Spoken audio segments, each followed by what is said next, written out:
So whole universe, we speak about the universe, we speak about the Milky Way galaxy, we will speak about the black holes and so forth.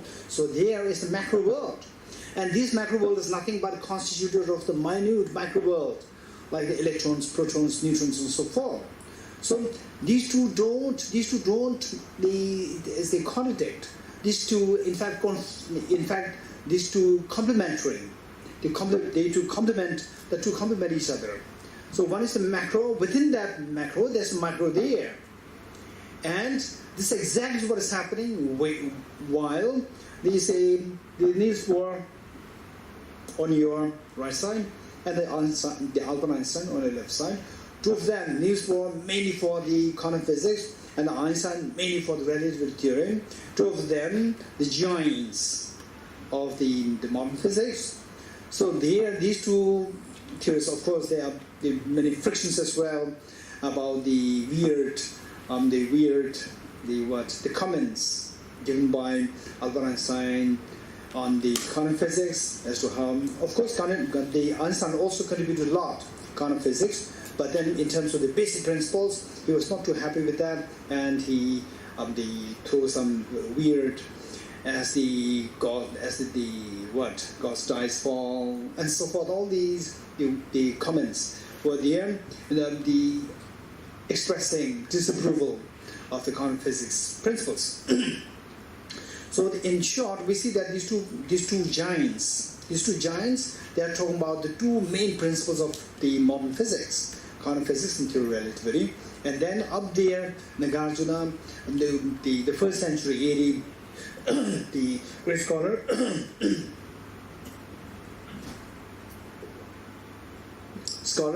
who actually commented on the Heart Sutra so well by showing us the light as to how to look at Heart Sutra of the same reality from two perspectives.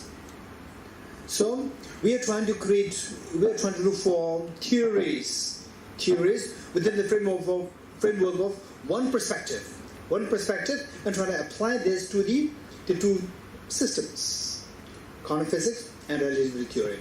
Whereas Nagarjuna, what he said is that this is not possible, because we are looking at the same object through two perspectives. Theory that you suggest or you try to create must be in line with the two perspectives. Don't try to bring them from the one perspective. From one perspective, it is impossible to see things together.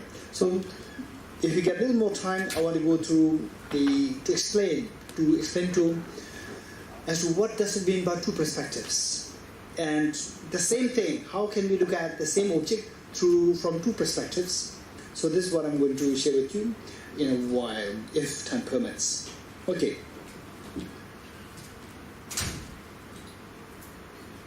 Now, to really understand what is the two truths in the Heart Sutra and the contemporary physics, two theories, the macro and the micro.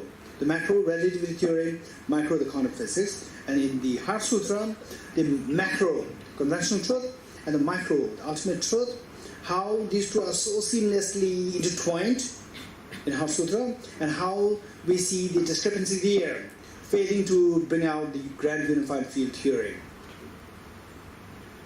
Okay, so this is, if somebody is to ask you what is the essence of Heart Sutra, essence of the sutra, right? Heart Sutra meaning the essence of all teachings of Buddhism. Within that, again, the essence, if somebody were to ask you as to what it is, then we can say that these four lines: form is empty, emptiness is form. Form is not other than emptiness, emptiness is not other than form. If I were to relate this pertaining to the leading physics theorists today, form is empty. Form is empty. The first line, form is empty.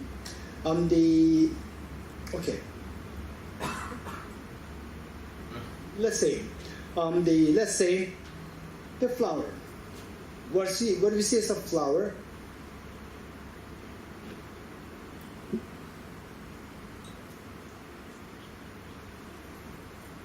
Okay, this may be better.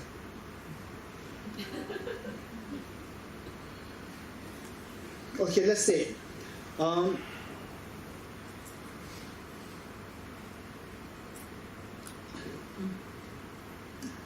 tell me what I'm doing. Just speak your mind.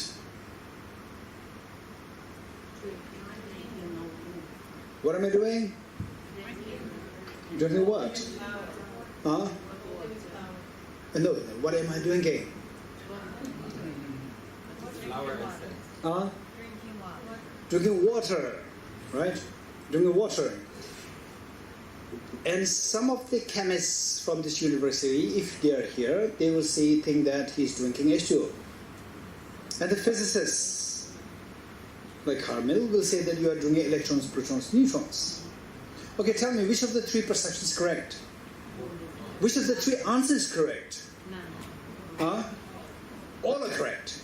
All are correct. But, okay, let's see, this is extremely important. How, say, Newton, he discovered gravitational pull. Simply because the apple falls, that's it. And the apple had been falling on the ground for millennia, for all these thousand years. Only when Newton felt it, okay, why it is falling down, not going up? Actually, it had been happening all the time for eons and eons. But somebody take note of that and then discover something. Likewise, say, if I say that, what am I drinking? You say that you are drinking water. And a chemist will say you are drinking H2O. And a physicist will say you are drinking electrons, protons, neutrons. All are correct. When I ask you which is correct, you say that all are correct. But when I ask you what am I doing, you just said you are drinking water. You don't say you are drinking electrons, protons, neutrons.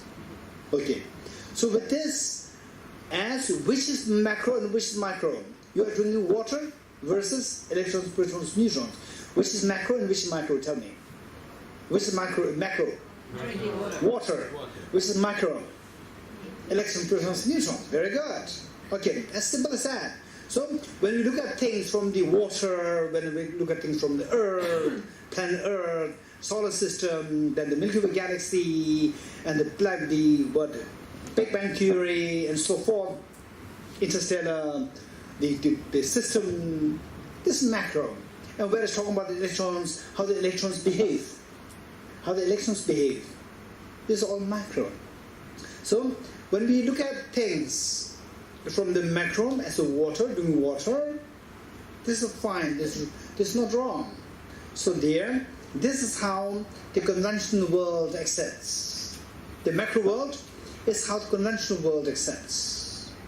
The micro, electrons, protons, neutrons, until and unless the physicists informed us about that, we're not aware of that. So that is macro world. Macro world. Okay, so now the form which we see as water. Okay, let's say group A and group B. Group A is like me, the ordinary people, and group B all physicists, elementary particle physicists. So if I ask group A, what is this? Group A will say this is water. Group B, if I ask what is this, they will say just electrons, protons, bunch of electrons, protons, neutrons. Okay, which is correct? Both are correct. Okay, now group A, when you say that this is water, what happens is that you feel like you're also feeling hot now, feeling thirsty now. You also feel like drinking it. But whereas if you see this electrons, protons, neutrons, you don't feel like drinking it. This is the difference. Now with this, what you see as water is what group B see is as not water, as absent water. Absent water, absent, emptiness, empty, absent mean the same. So what group A sees as water is what group B sees as emptiness of water. Meaning absent water, just bunch of electrons, protons, neutrons. There's no fun in there. But water is amazing. You just touch it, you feel the cool sensation, it's so good. Electrons, protons, neutrons of the rocks and the water, there's no difference. So therefore the point is that what group A sees as water is what group B sees as the absence of water. Something else, absence of water. So Harsutra says form is empty. What group A sees as form is what group B sees as emptiness of form. Empty. That form is empty. Then what group B sees as emptiness of form, emptiness of water, is what group A sees as form. Emptiness of form. So tell me the two things, that what group A sees as form, what group B sees as emptiness, Are these the same object or two different objects? Same object. So therefore, form is not other than emptiness, and emptiness not other than form. This is connotation. But when will you see this as a water? Through electron microscope or through naked eyes? Only through naked eyes you will see this water, not through electron microscope. Drinking water, you will see this only through the naked eyes. But whereas if you use very powerful electron microscope, then you will see what? That they just electrons, protons, neutrons. That's it. You will not see the water. Okay. So now the point is that both are correct. Both are correct. But the efficacy or the result of these two perceptions vary. When you see this water, there's a very pleasant feeling coming. When you see there's a bunch of electrons, protons, neutrons, the pleasant feeling doesn't come. Right? Now this is about the water. Now about the, for example, say feeling of uneasiness, feeling of tension, feeling of anxiety. Again, anxiety can be seen in two ways: macro and micro. Macro, you see as anxiety, tension, stress, fear, and micro, the fear dissolves. You getting it? So therefore, this experience is so relevant. The question arises, why do we have to explore? Why do we have to go into this exploration as to how that the ontological reality of things, how things exist? Why do we have to explore this question? So for that, there's a great purpose which I'm going to touch on later on. So the point is that when we see this, when we see our tension, the tension, for example, for any reason, whatever tension that we might have, the fear that we might have, and any kind of fear, any kind of problem. For example, you might have very complicated neighbors. Some of you might have very complicated neighbors, right? Okay. So if you have very complicated neighbors, don't see the neighbor through naked eyes, see the neighbor through electron microscope, then the neighbor will dissolve, right? Then the agitation will calm down. Okay, so this is not a joke. This is extremely important way of looking at things, whereby your tension calms down. It doesn't matter whether the neighbor is there or not. The point is that your tension should come down. Your fear should go down, right? If you really want to make the fear go down without resorting to antidepressant medicines, right? Oftentimes when our tension, depression, they just really go so deep to the extent that you have to go to a psychiatrist, right? So whereas if you know this so well, if you know this concept so well, you really don't have to go to a psychiatrist. You don't really have to take antidepressants.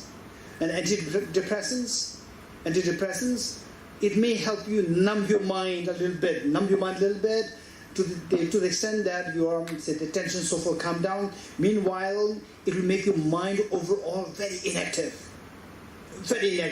Your mind becomes very dull, right?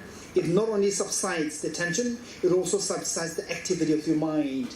The good thought processes, they're all been subjugated. Whereas with this reflection, not only the destructive, the painful, the depression subside, the activeness of the mind will become even more active. The mind will become so alert, fresh, full of lightness, and the peace. Okay, this is going to be the effect. And if you get a little time, then we will do a little bit of exercise later on. Now the question is how to get there, how to really see what is really there. Okay, by the way, my question to you, seems like there are some of you from the university. My question to you.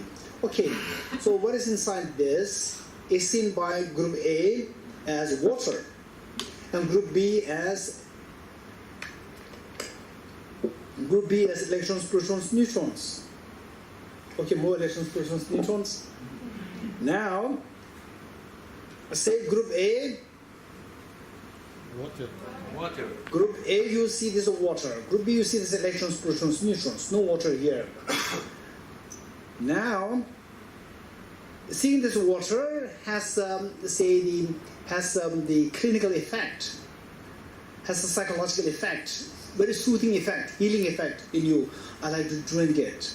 I want to quench my thirst. And Guru B, when you see electrons, protons, neutrons, you don't have this healing effect in your mind. Now, meanwhile, my question to you is why the same object is seen as two different ways? Anyone? Why the same object is seen in two different ways? One as water, which is so healing, even to think of under scorching heat, even to think of is very healing, and one is very boring, just like a stone, the electrons, protons, neutrons, right? Why two different contradictory perceptions are taking place while it is the same object? Different minds. Okay, raise hands. Different truths. Different minds. There are two different minds. Anybody else? Yes, over there. Point of view. There are two different points of view. Level of focus. The level of focus. Huh? Presupposition. Okay, this is a very serious question. Presupposition. Anyone else from here? Oh, you are seeing electrons, protons, neutrons? Attachment to the object. Huh? Attachment to the object. Attachment to the object. Okay, it's your attachment to the object that makes you to project things differently. Yeah. What over there? Different purpose.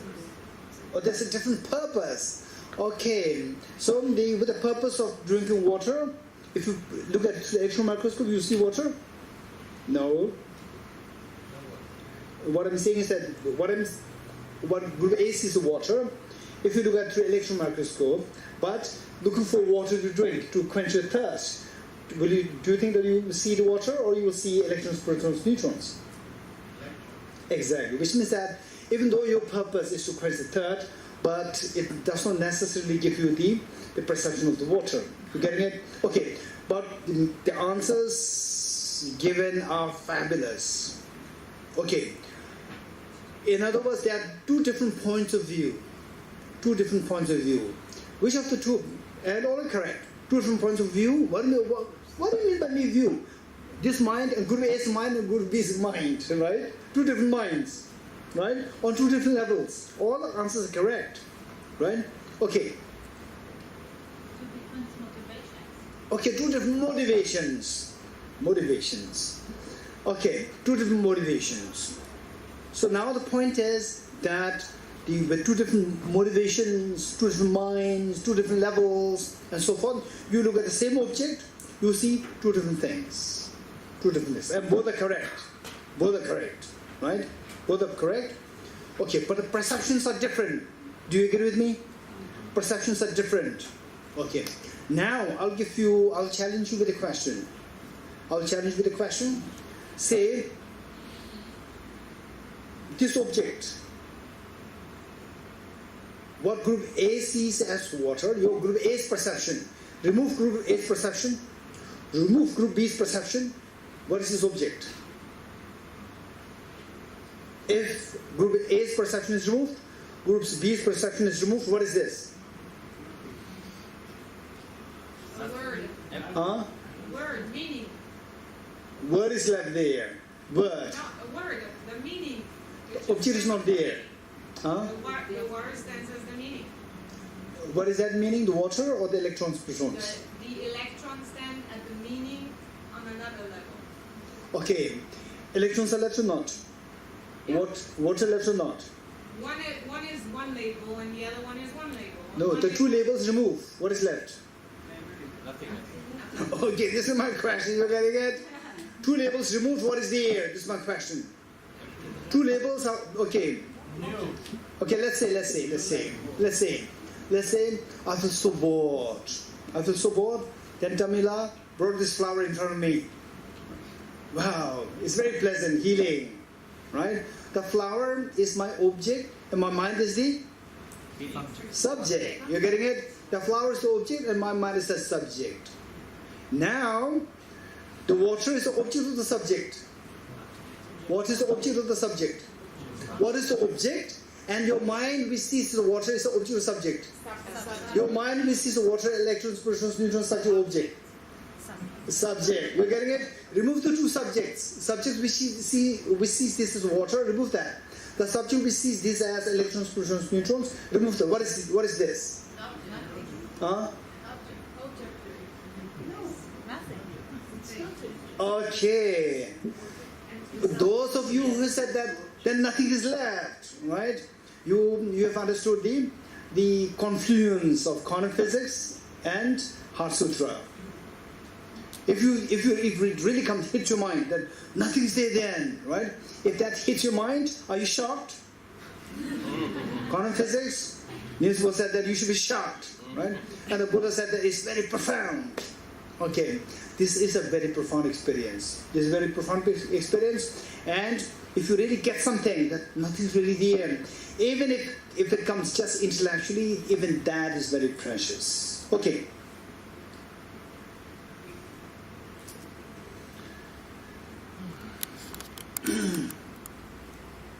Okay, now we are trying to explore what is really there. What is really there without including the subjective input. Without including the subjective input, what is really there? That is known as the truth, the ontological reality. What is the ontological reality of the object? Okay, now what you see as water, this is your subjective mind which sees the water. Don't be deceived by your perception. It's your perception. And you are seeing these electrons, protons, neutrons. It's also your perception. Don't trust your perception. Right? Remove the two perceptions. What is there? This is the question. This is what you're looking for, the ontological reality. So this is what quantum physics are exploring. This is what Heart Sutra is exploring. So the point is, both quantum physics as well as Heart Sutra talk about the subjectivity, how things exist simply through the input. There's nothing really there from the object. So it equals emptiness of objectivity. Okay. Now, if you look at this object, how do you see this object? Okay. Just look at this screen. How do you see the screen? The screen is so like it is from the object, or like your mind is creating it. How does it appear to you? Object. As from the object. Okay, this is. You see the screen as a soul like coming from the object, not from your mind creating it, right? If you see it as your mind creating it, if this is how you see that, my mind is creating it. All the people there, my mind is creating each one of you. If this one is coming into 100%, you will not come to this class. Right? Because what I'm going to speak on is just that, and you have already realized that. So therefore, the fact that how many you go through the tension sometimes, tension, anxiety, particularly say the Sunday mornings. Why are you smiling? Why are you laughing? Sunday morning, what's the problem? Sunday morning, Monday morning, Saturday morning, what's the difference? It's just the same, right? Why Sunday morning you're laughing? Why? Okay, because Sunday morning you feel the stress and tension. So this tension, the moment you feel this tension means you see things as so objectively real. You see the dream as real. The moment you see the dream as real, the dream will never make you happy. The dream will continue to create nightmare to you, right?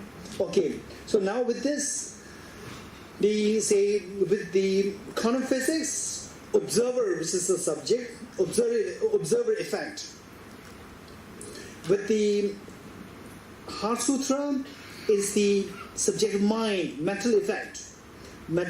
In the parlance of the two different traditions, in quantum physics, what things are is observer dependent on the observer. Observer is the object of the subject. Hey, observer is the object of the subject. Subject.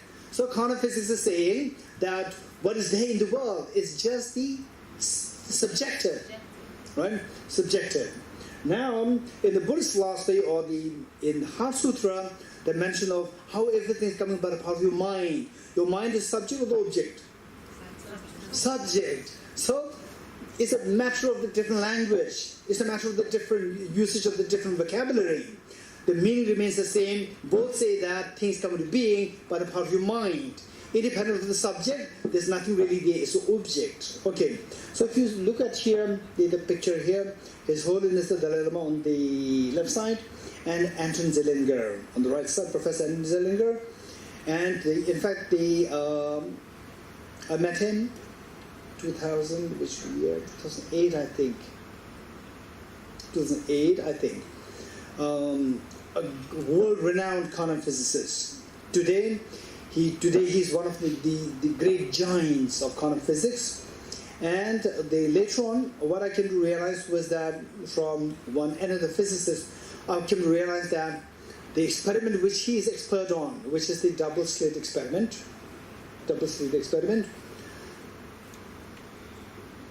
one of the physicists, a very senior physicist, told me that in this world, today, there are only 7 double slit experiment equipments. There are only 7 equipments in this world. I was shocked. I could not believe that this is true. I thought that, because I've been hearing this double slit experiment since many years ago, since my childhood. Meaning since I was like 19. I've been hearing about this.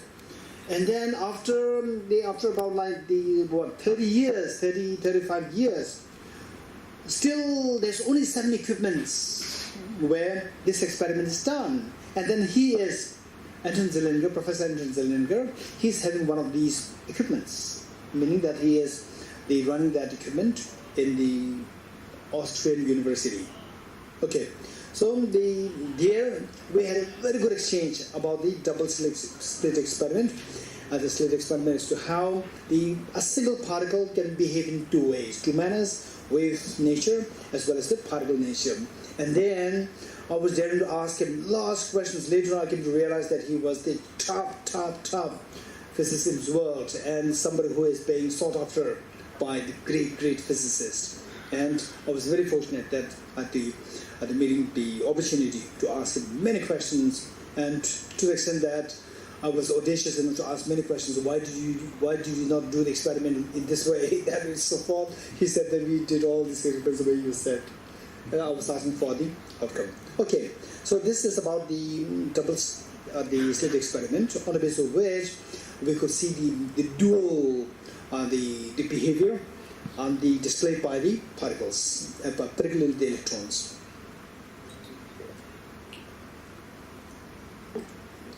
Now, some of you may be wondering as to how can